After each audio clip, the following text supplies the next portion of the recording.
নমস্কার বন্ধুরা, বিদিশাস blogs and bytes চ্যানেলে আপনাদের সকলকে স্বাগত। তাহলে চলুন দেরি না করে রান্নাটা শুরু করা যাক। আজকে আপনাদের সাথে একটা প্রোটিন স্যালাডের রেসিপি শেয়ার করব। এই প্রোটিন স্যালাড খাওয়া শরীরের পক্ষে খুবই উপকারী। আপনারা এই স্যালাড ব্রেকফাস্টেও খেতে পারেন, আবার বিকেলের স্ন্যাক্স হিসেবেও খেতে পারবেন। যারা ডায়েট করছে তাদের জন্য এই স্যালাড খুবই উপকারী। এই স্যালাড খেলে পেটও অনেকক্ষণ ভর্তি থাকে।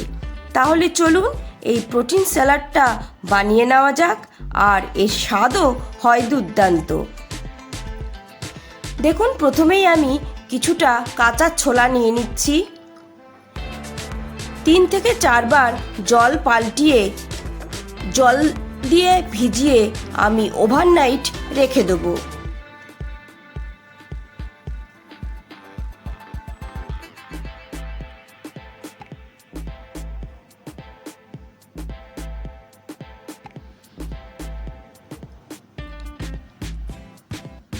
দেখুন, ভালো করে ধুয়ে নিয়েছি।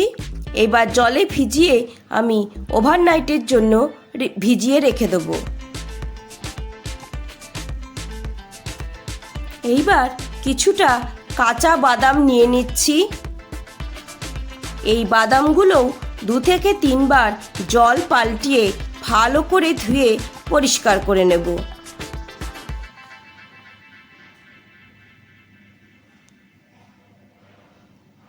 এইবার পরিষ্কার জল দিয়ে ভিজিয়ে ওভারনাইটের জন্য রেখে দেবো।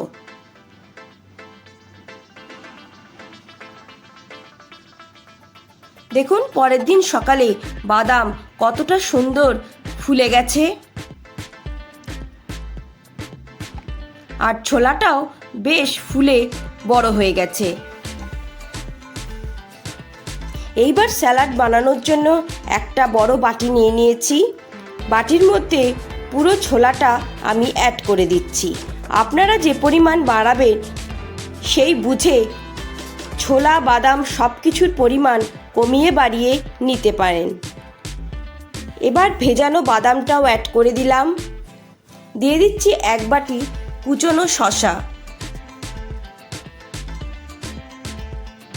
দিয়ে দিলাম একটা ছোট সাইজের গাজর কুচি। একটা ছোট সাইজের পেঁয়াজ কুচি অ্যাড করে দিচ্ছি।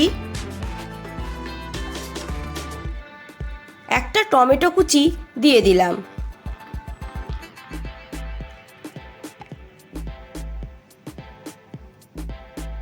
দুটো লঙ্কা কুচি অ্যাড করে দিলাম। আমি এখানে 2 জনের মতো বানাচ্ছি। আপনারা যেরকম বানাবেন সেই বুঝে পরিমাণগুলো দিয়ে নেবেন। 1 চামচ বিট নুন অ্যাড করে দিলাম। 1/2 চামচ গোলমরিচের গুঁড়ো অ্যাড করলাম। 1 চামচ চাট মশলা অ্যাড করে দিলাম। দিয়ে দিচ্ছি 1/2 পাতি লেবুর রস।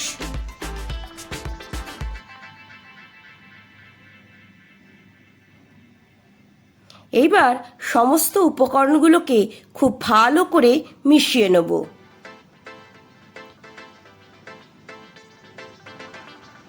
অবশ্যই বন্ধুরা বাড়িতে একবার এই প্রোটিন স্যালাড ট্রাই করবেন, দেখবেন খেতে দুর্দান্ত লাগে। আর এই প্রোটিন স্যালাড খাওয়া স্বাস্থ্যের পক্ষে খুবই উপকারী। দেখুন, আমাদের প্রোটিন স্যালাড একদম রেডি হয়ে গেছে। এই স্যালাড খেলে পেটও অনেকক্ষণ ভর্তি থাকে। তাহলে বন্ধুরা, রেসিপিটা আপনাদের কেমন লাগলো অবশ্যই আমাকে কমেন্ট করে জানাবেন। ভালো লেগে থাকলে একটা লাইক করবেন, বন্ধু ফ্যামিলি মেম্বারদের সাথে শেয়ার করবেন। আবারও আপনাদের সাথে দেখা হবে নতুন রান্নার কোনো রেসিপি নিয়ে। সবাই ভালো থাকবেন, সুস্থ থাকবেন। ধন্যবাদ।